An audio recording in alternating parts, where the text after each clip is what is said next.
On this episode, I really needed someone to help some students of mine help get their mojo back. So I went to a bloke who can make hundreds, if not thousands, of cold calls every single week. Guy's incredible. And if anyone can help us get our mojo back, it's someone who gets punched in the face for a living. Talking about none other than my mate, Greg McDaniel. I'm working on getting him off that cold calling kind of roundabout. But I tell you what, if anyone's got to make calls, do it the way he does, because he murders the game. So here's an impromptu episode where I just said, hey, Greg, you online? And because I need some help. And we jumped on. And this was our Mojo Masterclass, we could call it. Listen up.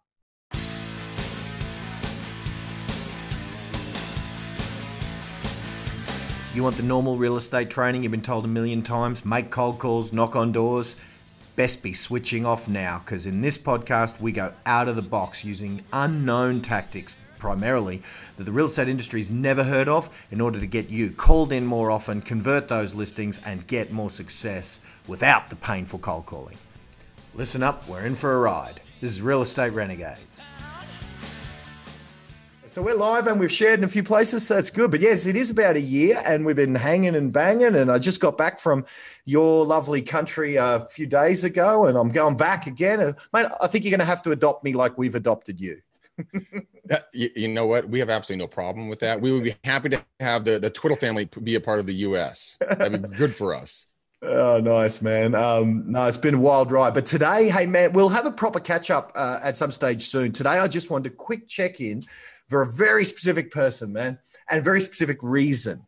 There's blood on the streets in some markets over here. And I've been watching your Greg's motivational little things you do, where you do little sessions like this, little quick snippets of how to get our heads right. Because we're having a shift in the market in some states over here where it's getting tougher. You know, we've always been a very listing centric, as you know, when you came down here. We're all about getting listings.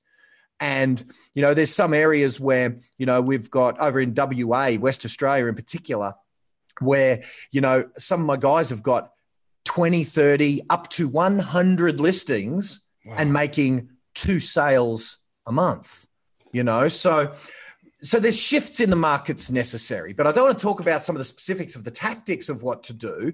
Okay. Mate, let's talk about how we get our mojo back. If someone's feeling down, right, and they need a vamp up, what are some very quick, practical, real things that we can do today for someone who is at risk of leaving the industry because literally the market as they knew it is gone or going or gone forever, perhaps?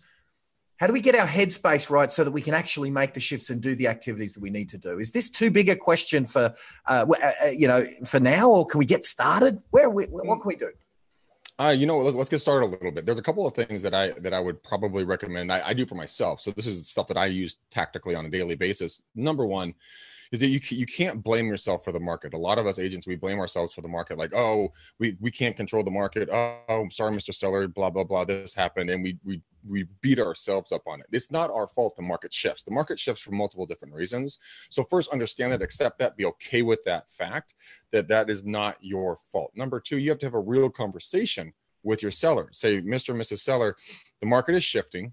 This is a time that we need to come together as a team, and we need to decide, is selling this home right now the right time for you, or should we take it off the market? And if it is the right time for you, then we need to make a price correction, and we need to take a look at what the market is telling us. Not what I'm telling you, Mr. and Mrs. Seller, what the market is telling all of us, and we need to move forward together as a team.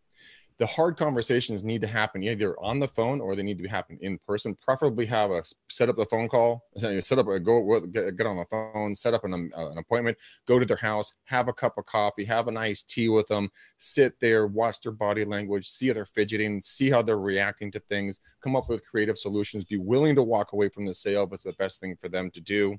And at the exact same time, be watching and seeing what their body languages are telling you, because they'll say, "Well, we'll just take it off the market." And if they're twitching or fiddling or something like that, you know that is telling you something, that they have got to do something that they're not telling you, that they're embarrassed about, or something else has changed.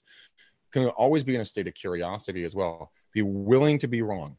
Say, look, I may have priced this wrong. That may have been my fault. But with the data I was given at the time of the listing, this is what we felt to be best. what would you like to do? Would you like to take it off, or would you like to potentially move forward and do a price correction and then see if we can get your home sold if it makes sense? Is that okay with you? So I would also spend time doing something that you enjoy. If you're stressing yourself out, stress is going to be one of the biggest factors of your demise. My father, who's been in the business for 47 years, a couple of times through his career, one time his retina detached from his eye. Another time he started bleeding from his eyes because of the amount of stress that he was under. So if you have 100 homes and 2 of them are selling, you have 98 sellers that are incredibly frustrated, scared, angry. All kinds of emotions are going through their minds. And to really kind of nip that in the bud, I would actually go have that strong conversation with them. And they'll respect you for that, not just kicking this down the road. Most agents are too afraid to have the conversation with them because they're like, oh, we're nuts. Like, I did something wrong, or I didn't do this well enough, or whatever else. But if you own up, you man up, you woman up, and you say, look, this might have been my fault, because you are a professional. You have people who will just do this as a job. Then you have the professional. The professionals take ownership for their actions. And I took ownership for an action on a deal that I screwed up on one tiny little part, but it had massive consequences. And I told my client, I'm like, I didn't do this. I messed up, and it's my bad. Buck stops with me. Nobody else's fault. This is mine. And you should have seen the look on her face. She not only did she, want to still work with me, she's going to help me refer one of our other properties to a buddy of mine and let him sell it. They're going to take both of those proceeds and go buy another property through a 1031 exchange. And so I get a bigger sale plus a referral for being honest and having a hard conversation. Wow. So that's a good place to start. And also take some freaking time off, guys. I mean, go do something that you love. I mean, right now, if you can see from here down, I got shorts on, no shoes on. I'm just relaxing, doing my thing, but I'm working. And stop giving away the secrets, Greg. Look, track sweats and look, Jay and Silent Bob's secret stash socks. Wait a minute, where are we? Jay and Silent Bob. That's Kevin Smith patented secret stash socks right there, my friend. Oh my God, you and I, it's the newscaster status, chest up, you're good. Waist up, you're good. But I mean, from what you're seeing with your clientele, are they taking that advice, or are they just going into panic mode and just tunnel vision down the, oh crap, I'm in trouble? Everyone doing a bit of everything. And where my head went when you were saying some of those specific hard conversation tactics to get the sellers into the right zone, like that may be the advice in some states. In some states, it's still average, it's still flat. So the particulars of the advice, like that advice you just gave, is absolutely valid if prices are lower than sellers would like them to be. In some areas, the stress that we're feeling is because seemingly every one of our competitors is going to do it for free, or for a tenth of what we are willing to work for, or a quarter of what we're willing to work for, half what we're willing to work for. Like, fee is an issue. And so the stress is, I can't survive doing it for that, because there are some people that are hungrier, that are wanting to just get a listing just to get one on the books kind of thing. So there's that pressure that we're feeling. So it's almost like right now we're at that day that I thought was coming for years, where we are no longer going to just be able to turn up, phone it in, and get paid $10,000 for our services. I believe that day has come, and if it hasn't, then maybe we should just prepare that day has come, because we just seem to be getting whacked from every angle. And when I say we, I kind of live vicariously through my clients, and unfortunately, unlike the advice that you sort of gave them, that they need to give the hard conversation and maybe be a bit more professional and not take those problems that those sellers have got on board ourselves. One of my problems is I do take on the feelings, thoughts, emotions, and problems of my clients. It's almost like I've got 40 struggling businesses on my back. You know what I mean? Because I take personal responsibility for the success of my clients, and I know I shouldn't. But, so I guess, mate, that's kind of what it is. It's more. So what popped into my head when you were giving that great advice for those sellers where they've got an overpriced seller is what you said, is just taking some time off, or because if we deliver that advice and we're in the back of our heads panicking and freaking out, they're going to smell it on us. You know what I mean? They're not going to. Yeah. So is there that? Well, the gentleman, the fighter that you interviewed, what was his name? George St. Pierre. Yeah, my man. JPS. Just got introduced to him. Dude, he sounds like he's going to kick some serious ass, but he looks like he's just like a super nice guy. Oh, seriously. Very different than what I thought a cage fighter would be like in their brain. Nice dude. The thing that something to do no matter where you are in your businesses, and I do it on a consistent basis. I'll give you a couple of tactics and techniques that I use. I use something called the Sedona Method. The Sedona Method is when you're having these negative, horrible thoughts, when you're having these bad feelings, when you're having these tough conversations, when you're doing things that you aren't comfortable with, it's a very simple, and you might laugh at how simple this is, but if you just try it, it will release tremendous stress in your life. So the Sedona Method, and if you don't believe me, go look it up. It is all over the place. Read up on it. I'm not making this up as I go. So the Sedona Method is made up of 4 parts. And what this is the fact that, number 1, I need you to feel your emotion no matter what. Number 2, good or bad, right? There it is. Number 2, the first thing you need to do, you need to ask yourself a series of 3 questions. The first one is, could I release this? You're asking yourself just a personal question. Could I release this negative feeling, thought, or action that just took place? And the answer yes or no. Now, no matter if you answer yes or no, you're going to release some level of that stress in your system. Do not go back and forth. Be like, kind of, well, maybe, sort of, well, let's think about it. No. Don't do that. Binary answers. Yes, no. Go to the next question. Would I release it? Would I let this off my chest? Would I get this out of my system? Again, yes, no. Your third question is super simple. It's the question of when. It's when are you going to give yourself permission to let this go? And so a lot of the times when I first did this, I'm like, there's no freaking way this is going to work. This is such BS. And I was at a point in my life where I'm maybe a lot of your clients, Glenn, that are losing their marbles right now because they don't know which way to turn, and their stress levels going through the roof. They're having these horrible conversations. They're feeling all this horrible negative feelings. What I started to do is, in every situation that I had something negative take place, I would say, okay, hold up. And I do this in mid conversation. I do this when I'm in by myself. I do this when I'm with people. You can do it anywhere because you can do it verbally out loud, or you can do it internally to yourself. And I say, okay, something just took place. I don't like this. So I resonate with the feeling. And I say, could I release it? Yes. I breathe out. Would I release it? Yes, I would release this. When? Then I take a nice big breath in and I say, now. Well, if you're in the middle of that, Greg, say, because I know me, and I know that sometimes I'm in the middle of it, and if I'm feeling it, I say, could I release it? Well, yeah, I could, but fuck that, not gonna. So no. Yeah, could I? Yeah, maybe, begrudgingly. Will I release it? That's maybe that's one day. That's what I'm saying. Don't do that. It's a yes, no, and if it's no, then it's like fuck you. I still can't let this go. Yeah. Okay. So cool. Say that first question. Can I release that? Could I release it? Yes. Okay. Would you release it? No. Fuck that. Okay. When? When will I? When are you going to release that? The first part. Yeah. When will I? Could you release it? Yeah, I could release it. When? Would I? Now. Well, would I? Yes, but not now. Right? No. Give me 2 hours. 1, A, yes. Right. B, no. Okay. Yes, I will.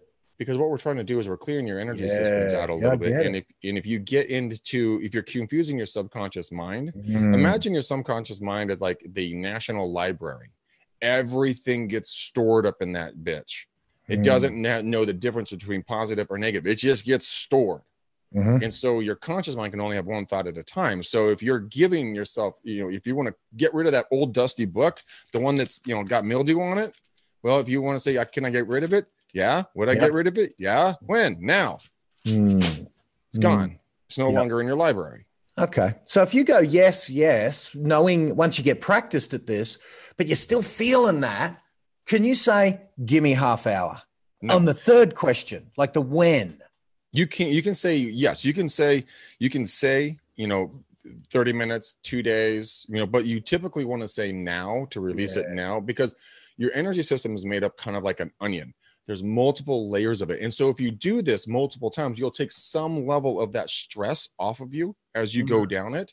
And eventually the energy will be released out of your system. Now, is this a perfect science? Absolutely not. But I can tell you one thing, when I first started doing it, and again, I thought I was an absolute mental case when I first did it. I did it, and I can't explain it, man. I felt just thousands of pounds of pressure roll off of me. And I'm like, this is what I needed. And this is what, this is what people need to understand and learn and do on a daily basis in this business. And it's also getting clarity. Do you spend your time in the morning? Do you have some time in your morning to go through a morning routine at all? Do you spend time, really knowing where you want to be? I mean, because a lot of us, we get caught up in the now, right? We never really give ourselves the ability to think long term. One of the things that, hold on, I'll grab my notepad. See, he is in shorts. See, you see that? He is in shorts. And barefoot. It's too hot not to be, dude. It's like 98 degrees out here. It's freezing here. Mate, I just got back from my walk. Man, it was like freezing. Now, freezing in Brisbane is kind of like freezing in San Diego. It ain't that cold, but it ain't snow, but it was cold. It's so cold. I almost saw my breath. No, I didn't. Yeah. No, I didn't. That was just the coffee I was drinking. Have you ever gone really kind of deep on Tony Robbins' morning routines? There's a couple of things that I really enjoy about that. Have you studied that very much? I've definitely, but a lot of people's morning routines. And I certainly want to add something to what you're saying about the mental questions that you're asking, because I love that you're dealing with the mental. Let's go into your thing in a moment, but all I would say is to add to those questions, because I like them. Can I let it go? Yes. But even though in the back of your head you're going, grr, but yes. Will I let it go? Would I let it go? Yes. When? All right, give me 10 minutes to breathe. So that's handling the mental side of it, right? But Tim Ferriss and many others, I notice a commonality in Tim Ferriss, in many other folk, because what I'm acknowledging is when we're in that fight or flight, that stress mode, that thing, there's certain chemicals, there's hormones going around our body that may be lessened or masked by a mental exercise, but a way to physically get rid of them is with some intense physical exercise, even just 10, 15 minutes of it. If you go and churn out 50 push-ups, and if you can only do 10, then collapse, and then as soon as you're right again, do another 10 in 10 minutes, that physicality will get rid of some of that stuff flowing through your veins, that fight or flight mechanism that is coursing through the bloodstream that may or may not be able to do so with merely a mental exercise. So that's what I do, is I look at the guys when Tim Ferriss has something in common with Richard Branson, has something in common with Schwarzenegger, in common with, whoever it might be. I think, okay, there's something to that. And one of those guys, it was Tim who said, and then I noticed it in others, said that exercise was one of their biggest dealing with stress thing, like forgetting work and just hitting the bricks for half an hour. I reckon those two things, you might be sweet, Oh, yeah. No, the physical thing is huge. Like I had a couple of years ago, no, it was about 4 years ago, I had just moved the love of my life up from Los Angeles. I had been known her for 17 years, on and off, being in contact and everything. I moved her up. She and I were moving in together. When in the moving ride up from LA, 8-hour drive, 6-hour drive, depending on traffic. Anyways, I get a call from a past client, Darlene, and she's been one of my longest clients. She's like, "Hey, Greg, I want to talk to you about some real estate stuff. Give me a call when you get a chance." I'm like, "Hey, no problem, Darlene. I'm moving my girlfriend up from LA. I'll give you a call as soon as I can." Well, I'm in freaking heaven, bro. Like I am there, and I forget to call Darlene. I mean, shit, Kelly was here. Darlene, she can wait. She's fine. I helped her daughter buy a house, her son buy a house, sell her house, buy another house. Long-time client. She calls me up about 2 weeks later and loses her shit on me to the point of cursing me out. Telling me all these horrible things, and I'm sitting there going, "What the hell just happened?"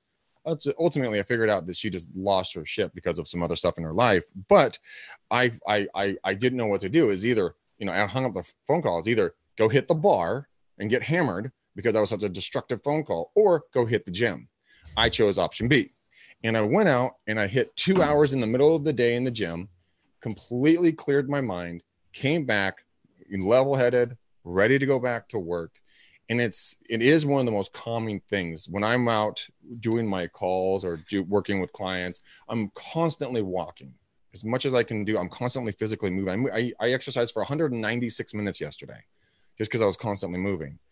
That helps me stay calm. So I agree with you 100%, because you and your morning walks and you're always moving. If you guys haven't met Glenn yet, come to something he does. This man never stops moving. He's a ball of energy. It's unbelievable. But I do think that you're right. There is two totally different sides. And when you put them together, it's going to come to a perfect harmony, and you'll be able to get back to your center mass. And before we let you go, man, because I know we only had a few minutes to this morning, but I did want to get that. But tell me about what you were going to say that I rudely interrupted with my go to the gym advice about Tony's, because Tony's a real cerebral dude. He is thinking. What's Tony's kind of take on that, on his morning ritual? So he calls it his hour of power, yeah? Yeah, he has his hour of power, but this is something that he does on a little bit more of a condensed time frame. He says, his whole thing is like, hey, if you don't have 10 minutes for yourself, you don't have a life. And I thought about that. I'm like, wow, that's really freaking true. And so I sat and I listened to one of the links he did, and I wrote down his morning routine. And I think that you can do part of it or all of it. Really doesn't matter. It takes about 10, 20 minutes. It depends on how much fun you're having with it. But, he talks about the breath of fire. It's a yoga technique. You're going to do 3 sets of 10 really like hard breaths in and out through your nose. So if you have something all up in there, it's going to be coming out. So make sure you get your nose clean before you do this in the mornings. Okay. So 3 sets of 10 to get yourself into state first off, which I'm learning more about. And I'm fascinated to learn more about going into state. Number 1, about 3 minutes, you go into a gratitude routine. You sit there and you experience 3, you give gratitude and gratefulness for 3 experiences, but you feel them deeply. And I'm talking like the birth of a child, how grateful you were when that child came out, or it could be the sun on your face or the wind on your skin, but or maybe a conversation or a relationship that has been formed, something you're deeply grateful for. Not always so heavy, but not always so light as the sun on your face. But I want you to feel it. Like if you're on the tip of a roller coaster, and I don't want you to say, oh yeah, I went on a roller coaster one time, I remember that. No. I want you to be in the front seat of that roller coaster as it crests over and just drops in. I want you to feel that, so that your emotion, your gut, your stomach goes up into your throat and your pulse is racing and you're gripping down on the handlebars. But feel the big and the small parts of your gratitude. The next 3 minutes, do a prayer or a blessing. It's not like, I'm not saying, look, be religious. A lot of people aren't religious, and that's totally cool. I was very religious when I was growing up. I'm not very religious now. I do believe in energy though. Right. So it's something that I was taught a long time ago by a friend of mine named Samma Hawk. I was going through a horrible time in my life. This is back same time when I was desperately researching all this stuff. And she told me about how to, what I did was I would close my eyes and I would envision white smoke coming in through my head. And then I would do it through different stages of my body and cleanse them in mentally. Dude, I've smoked for 20 years. Okay. I gave it up years ago, but I had smoked for 20 years. When I first did this breathing cleansing thing, and all of you guys, I think I'm absolutely lost my marbles. I haven't. Glenn can attest to this. Sorry, bud. I just threw you in with me on that. Yeah, no, I'm with you. Greg's sweet. Let me just promise you guys, he is a beast. He is a beast. He is sweet as. Go ahead. I was breathing in the white smoke through different parts of my body. When I got to my throat and my lungs here, not only was because I would breathe in the white smoke and then I'd push out like the dark smoke or whatever those are toxins. When I got to my lungs, not only did I see darkness come out, I saw tar come out. And I never saw that before, and I didn't feel it anywhere else in my body. But what Tony does is he brings in the white smoke and pushes it all the way down through his body, out through his feet, as like just a cleanse, to cleanse himself. And he sits there and he just kind of takes the energy and he sends it around to his family and his friends. So he's breathing in positivity, breathing in light, breathing in power, and then pushing it all the way through. And then he takes it. And then if I was doing it, I'd be like, and I'm going to put you Glenn in. I'm going to hit Glenn with it. I'm going to hit Naomi. I'm going to hit Matt. I'm going to hit, other people that are like my life, my dad, my mom, my brother, my sister, sending them positive energy, sending them love, sending them joy, sending them something of benefit. Now, it's not like they're actually going to feel this, but you're just pushing the energy back out. And for me, what it does at that point is it allows me to go to a different state. It allows me to go to a grateful state, because gratitude and fear and anger cannot exist in the same location at the same time. We are the only creatures on planet Earth that can actually go and think of one thought and be mad. A dog does not look at the bone and be like, oh, the bone's gone. He's looking like, where's my bone? Where's my bone? I'm happy, right? You don't see the goldfish be upset. You don't see, any other creature on earth get upset with one thought. We are the only ones that can do it. So you've got to control it. And that's why I put myself in that positive energy. So your clients that are having a rough time, sending the love, they could do this an emotional test, and they could send the love that they're feeling at that point for the things in their lives out to the clients that are having the roughest times, and feel the gratitude go towards them. Then next time they talk to them, it's not going to be like, oh, there's Bob and Stacy. It's going to be like, yo, Bob Dizzle, what's up, Stace girl? Because you have a better feeling about them. It's almost like when you're doing that, because Eric Thomas gave the same advice. Eric's big on that, my man ET, and he is religious, and so he prays for folk that are doing it tough or whatever the case may be, or need some guidance or whatever, and he does it in a little prayer group, and they collectively throw it out there. Yep. What you're saying is it doesn't matter what your beliefs are, whether or not that has an impact or that is felt by the recipient. What matters is no matter whether that does anything externally or not, it does something in us that's a good thing. Yeah, because it's like when you're on the airplane, and when you're on the airplane and if the oxygen masks drop, what do they say to do first? Yeah, get yours sorted before you help. Right. Now, why would they say that? Because if you're no good inside, if you're not ready to roll, you can't help anybody else. That's why they say that. They're not saying like you're a selfish asshole because you're gonna let little Timmy here choke on airplane smoke. No. If you die, he's definitely dead. So get it sorted up, and then go over and talk with little Timmy and get him all squared away.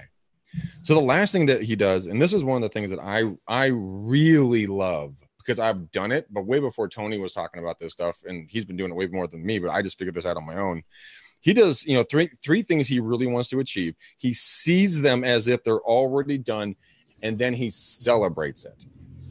And the verbiage on that is so critical, because, if you say, well, I want a new car, or I want a new house, or, in the future, I'll have that. You have to speak and see it as if it has already occurred. Your subconscious does not know the difference. So if you keep telling yourself, this is real, this is real, this is real, this is real, this is real, all of a sudden conscious goes, hey, this new real thing, I like this new real thing. Let's go find how to make that happen.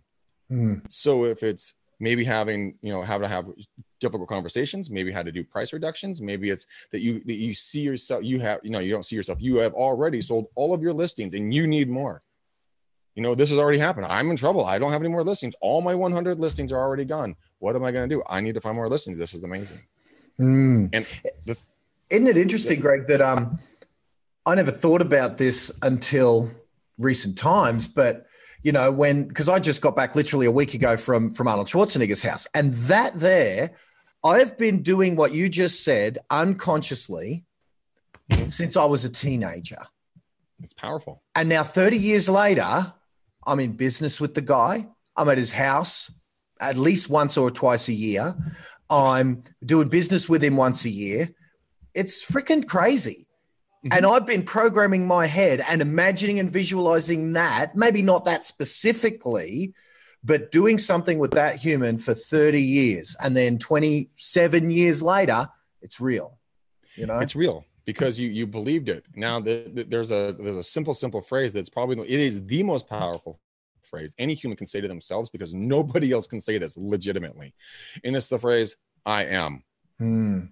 Because the next word that follows that's going to be the most powerful word of that phrase. Because if you tell yourself, I am stupid, I am failing, then that is where your energy, that's where your beliefs, that's where your subconscious, that's where your thoughts go. But if you say, I am powerful, I am beautiful, I am amazing, I am wanted, I am loved, I am successful, I am rich, I am valuable. Like your boy, the fighter. George St. Pierre. Yeah, George. John. Anyways, the nice dude. He was talking about in the interview that you did with him, which that's the part I absolutely loved the most. He was in a locker room and everyone else had gotten their ass kicked the entire night. He was like, oh shit. His whole squad. Yep. Yes. And he's like, oh shit, I got to go change my mindset. So he goes back in the back and he puts himself through some different, mindful activities. He came out and I'm assuming he kicked ass. I didn't hear the, He did. And here's the thing about that. Not only was that the case, that all his teammates, all these other people got their ass kicked, and he was coming back after years being away, right? This was his comeback for the title, and everyone was saying he's got no chance of winning. Gone too long, dude. You passed it, and he ended up winning. There's so many courses. I mean, so many things in life. It just comes to your mental mindset. If you can control your mind, you can control your body and anything that you want. But the thing is that you right now are living the worst version of you. Think about it. You are doing the least you can possibly do to live the life quality that you enjoy today. So if this is the worst I could do, what if I stepped it up a percentage, 5%, 10%? I'm not talking about 100%. Fuck, man, just step it up 5 or 10% and see where you could be in the next 30, 60, 90 days. Take that course, go to that event, call Glenn Twiddle for coaching, any of these types of things. Here's a story I told to a guy today. 4 years ago, I was at a Tom Ferry event, your counterpart in the States. I can't believe people call me. Someone said on a podcast that if Gary Vaynerchuk and Tom Ferry had a love child, it would be me. And I think that's freaking high praise, man. That's some high praise, man. And I second that without a doubt. So I was at a Tom Ferry event, and he led us in 2014. He led us through a meditation, about 35 to 4,000 of us. And he took us 5 years in the future. And this is going to get a little woo-woo on everybody, but just go with what happened. And because it really came true, like today, it's really kind of how it all comes together. And I saw myself in the future. I had a conversation with myself, and my future self said, I asked, did I make it? And my future self said, yeah, dude, you freaking made it. Because I saw my house, I saw everything. I know I have a smoking hot chick, by the way. She's dark haired and she's rocking hot, and she's super sweet. I don't know what her face looks like, but I know she's super hot. Side note. But I say, well, do I make it? Yes. I say, well, how do I get here? And my future self says, you have to stay the course. I don't use that language. And that's the only time I've ever heard that, but stay the course. I said, what do they call me? I said, they call you the coach of coaches. And I'm like, I still don't know what that means, but I'm like, shit, okay, that sounds pretty important. I'll take it. I mean, let's rock and roll. So I come back to, fast forward again. We're back in the event. I listened to the COO of Zillow talk about his BHAG, big, hairy, audacious goal, right? I'd never heard the term before. And so he talked about that he took his wife's lipstick, wrote it right below the shower head and what his goal was. And he achieved his goal a couple months ahead of schedule for this project. So I said, okay, I can do that. And I did. And I wrote on my BHAG, Greg McDaniel will have a net worth of $650 million with more than $100 million in liquid cash at all times. On the other wall, what I wrote was, Greg McDaniel, star in, own, and produce award-winning TV shows, radio shows, and podcasts that are break-out-of-the-box successes that touch tens of millions of people's lives, on a monthly basis, and my annual income is $50 million. Here's how it really comes into it. Here's the whole thing circles back. Why did I pick $50 million, Glenn? I just picked a big number, right? My EXP team, when I reach my goal, and I'm not saying this to brag, I'm not saying this for any other reason except for the fact that dreaming big and really big can pay off, is that with the numbers, the way that they work out with the EXP, with 25,000 people on my team doing 6 deals a year at a 2.5% commission split, and at the price of $275,000, that turns out to be roughly $99 million in reoccurring income a year. I split that in half with Matt. That's $50 million. And I wrote that 4 years ago. Wow. Nice. Now, how am I going to get there? No clue. But how are you going to work out with Arnold Schwarzenegger? No clue. No clue. I have no clue. But you know what? It's there. I put it out into the universe. So if you guys are thinking about something, if you are down in the dumps, if you want something really bad, go for it. Glenn will take you where you need to be to get what you want in life. I've seen him. I've been around him. The man can get you anywhere you want to be when it comes to changing your business, but you've got to make the call to him to make it happen. I can't help you with that. I can tell you some pretty stories. I can tell you some things that are going to happen in the future, but they haven't happened yet. But Glenn, I also didn't have any connections to radio or TV when I wrote that. I'm starting my radio show on the largest talk radio station in the Bay Area at the end of the month. Nice. And I have my friend in the TV market that she's going to start getting me on segments to work towards my own show at some point. Wow. And that's down the road. But it's because I put it into action 4 years ago. So all your guys and gals that are struggling right now, you got to understand where you want to be. Clear your energy out. Go for a run. Write and review your goals on a consistent basis. This is what's going to get you there sooner than later. Wow. Nice, man. Very nice. All right. Well, me and you, dude, I got a 14-minute from now appointment. Man, thanks for literally, guys. Greg jumped on. We've been on this for 45 minutes. I jumped on 49 minutes ago and said, hey, Greg, what are you doing? You want to hang for a bit? Literally. And he said, send the link, brother. So, man, thanks for being available on such short notice, man. Hey, if you guys, you need to be hooking into the Real Estate Uncensored podcast. It is just the most raw, down to earth. If you liked what you just saw then from this human and you need some more of it. Now, on my screen, he's there. I think on Facebook, he's over there or something. Yeah, get on that bad boy. Real Estate Uncensored, best podcast for real estate on the planet. Now, if you don't like swearing, maybe find another podcast. Go find another one. Go find Real Estate Censored. Go find that one. The sister show, Real Estate Censored. Done all in PG. There is absolutely no personality and nothing of value to it. So if you want to get nothing of value, then go watch that show. Hey, when's your first broadcast on the radio? We're shooting for June 30th. We may push slightly into July. We're securing our funding. But we're about that far away from it. So yeah, we're shooting for a June 30th start. Nice, man. Well, congrats, bro. And you've already done the podcast thing and you're growing that at an exponential rate with the Real Estate Uncensored, the radio, the TV. I love it, my man. Good things happen to good folk, bud. All right. So thanks for helping out our guys on such short notice, man. We'll see you on the next, on the next REU, mate. I love it. I'm always tuning in, my man. All right, bud. Good. Talk soon. Thanks, thank you, brother. See you, my man. Bye, bud. Wow. Well, there you go. I hope you liked the episode. If you liked that, then what you need to do is you need to subscribe. You need to get more of this craziness because we got more coming. I'm never standing still, and we've got so many more guests. We've got so many more strategies, more out-of-the-box thinking. So if you haven't subscribed, literally, you're like throwing away thousands of dollars. Because I tell you, if you haven't subscribed, you don't come back. You know what I'm going to do? I'm going to find you, I'm going to market to you, and I'm going to charge you for the very stuff that on this podcast we give away for free. So whack that subscribe button on whatever your favorite podcast weapon of destruction is, and we'll see you on the next episode. Bye for now.